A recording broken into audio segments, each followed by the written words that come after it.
And many gardeners are very good at the mechanical part of gardening, but they're not so good at allowing their garden to intertwine, to flower at the right times, to do all these things that make a garden very special. So when I arrived on this property here in Ecuador, my idea was to create a garden that was edible. Yeah, this was the canvas when we arrived. A landslide from one neighbor and a raging river destroyed the entire area down below. This was the starting moment, and this is how we ended up creating this place. And so many people have this concept of something that is a master plan or a plan that they want to implement, and they're stuck on this idea of having fruit trees everywhere and having vegetables. And boy, did that ever backfire on me. I have all these ornamental plants in the garden, and I'm actually really glad that it turned out that way, because these ornamental plants give me a lot of energy and pride, and they sort of bring this property towards a canvas. So the earth is the canvas, the plants are the paint that you use to decorate that canvas, and the paintbrush is the gardener who is trying to create this beautiful palette of color, texture, and different plant heights, and this interwoven process of getting your plants to grow together. And if you consider your garden as a piece of art, then you're ahead of the game, because you're going to be introducing diversity. Because to get magenta blue, you need a certain plant to achieve that color. And this process of creating a garden to be a beautiful place, a sanctuary, a secret garden, requires you to create these garden rooms. And garden rooms need lots of different plants. There's no way around it. You can try whatever you want. You're not going to get there unless you introduce many, many, many different plants and planters and little pieces of sculpture and nice rock work that holds everything together, staircases. The entire picture of a garden isn't based on a concept of feeding yourself. That isn't enough. It never will be enough. You have to introduce ornamentals. You have to have them work side by side with your fruit trees. You basically need everything to be alive, moving forward, working together, being healthy, having these plants that appear healthy. There's nothing worse than having something dead inside your garden. It is frustrating. It is ugly. Like I have this leaf that's died here. They need to be cleaned up.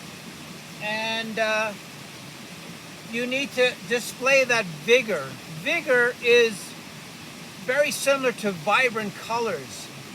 A healthy garden is a colorful garden. It has energy. It exudes energy. It brings the entire garden along with it. You know, we've all had these experiences where we've had a drought for, let's say, we just went through a drought here for 2 months, and then it starts to rain, and your garden turns back into this magical place.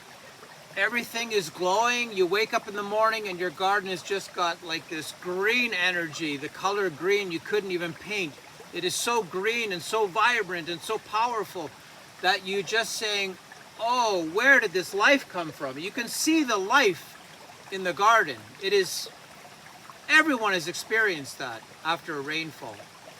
And that vibrancy, your vigor, is what we're trying to duplicate as a gardener or as an artist. Now, this idea of creating this beauty has to go, it always goes back to diversity. I don't care what you do, if you don't include diversity in your garden, you are defeating the purpose of creating artistic beauty.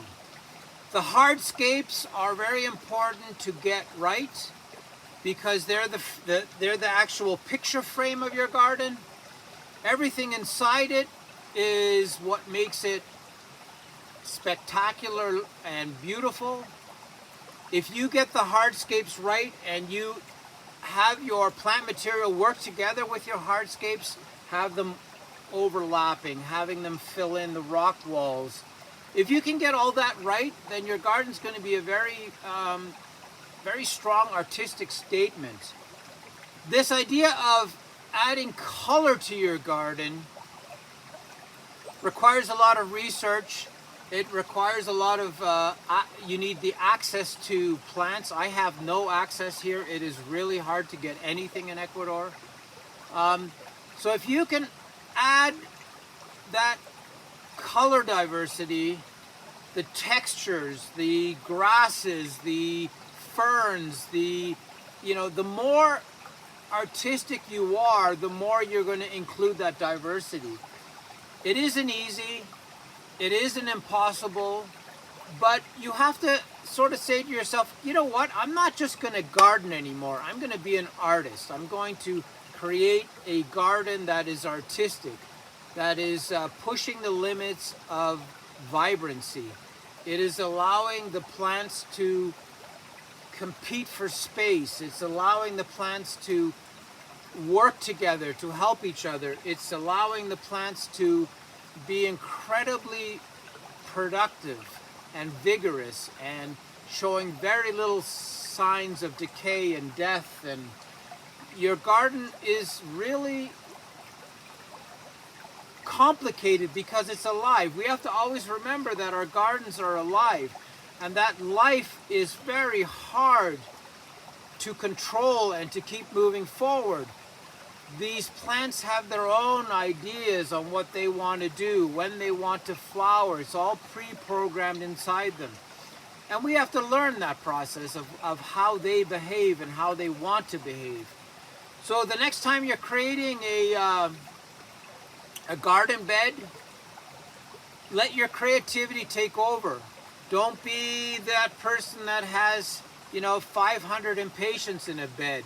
Mix them up, have some edibles in there, have some different colored, taller plants that, phlox or whatever it may be, lupins that grow through the garden and stand out and add that new dimension.